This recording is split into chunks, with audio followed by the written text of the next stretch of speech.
Hey guys, Wexdarn here, welcome back to Let's Play Super Mario Bros. We're now starting off with World 4, which starts off with actually a rather tricky level in some cases. That guy up there is Lakitu, and he throws down these enemies that are Spinies.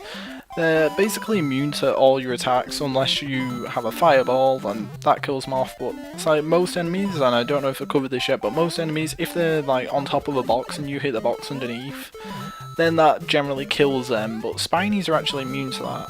Like, it just shuffles them along rather than kills them, which is kind of annoying, and basically you have to spend this entire level just running along and trying to avoid Spinies. I know it's a power-up. But it wasn't that block, it was that third question mark block. Yeah, this is kind of where the difficulty starts ramping up in my opinion, like halfway through, well, nearly halfway through.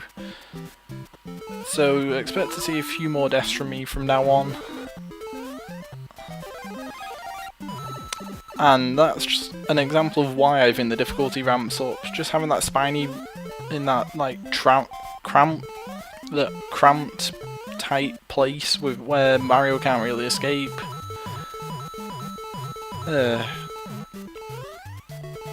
Well, there's actually a warp in World 1 2 that'll get you as far as World 4, so if I get a game over, which is quite easy to do in this game, I'm going to be getting back here, because if you get a game over in this game, you actually start off all the way back in World 1 1. It's something that they changed in the sequels, where if you get a game over, you just go back to the start of the world, but with here, you just get warped all the way back. Anyway, I know where there's power-ups in this level, so I should get to Fire Mario pretty easily. Some underground Goombas, which in, I don't know if any of you have ever played RPG Paper Mario, underground Goombas are called Gloombas.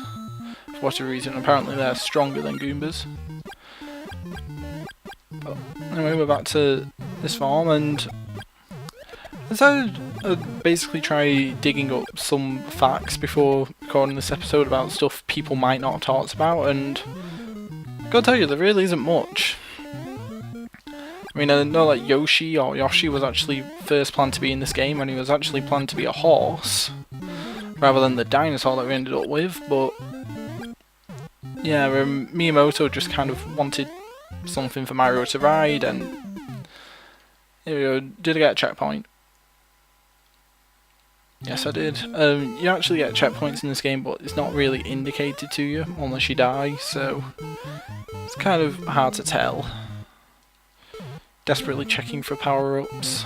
Oh.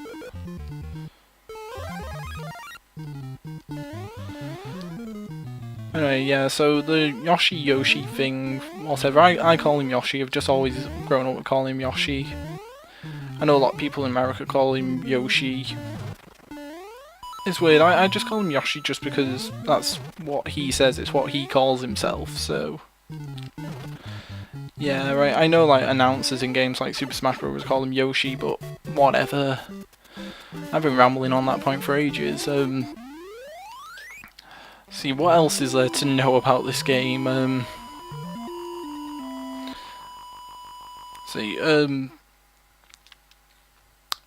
Well, there's a couple of pieces of unused music in this, but nothing that's too drastically different from what's actually in this game. So, like,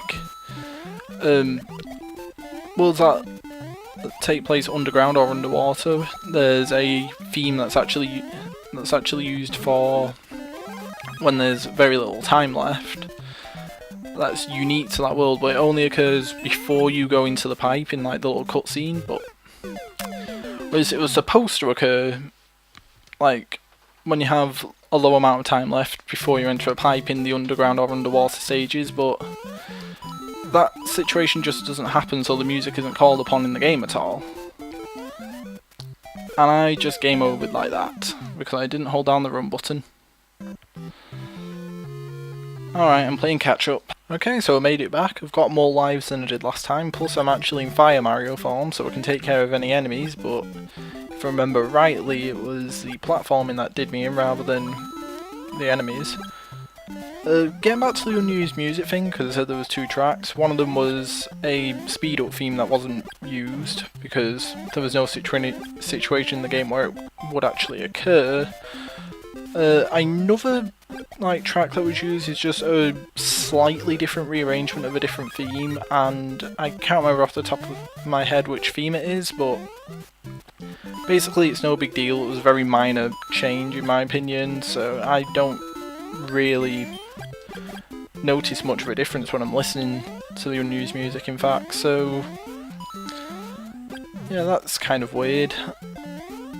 It seems kind of weird to include different music then not use it, but it's such a minor change anyway. I don't know.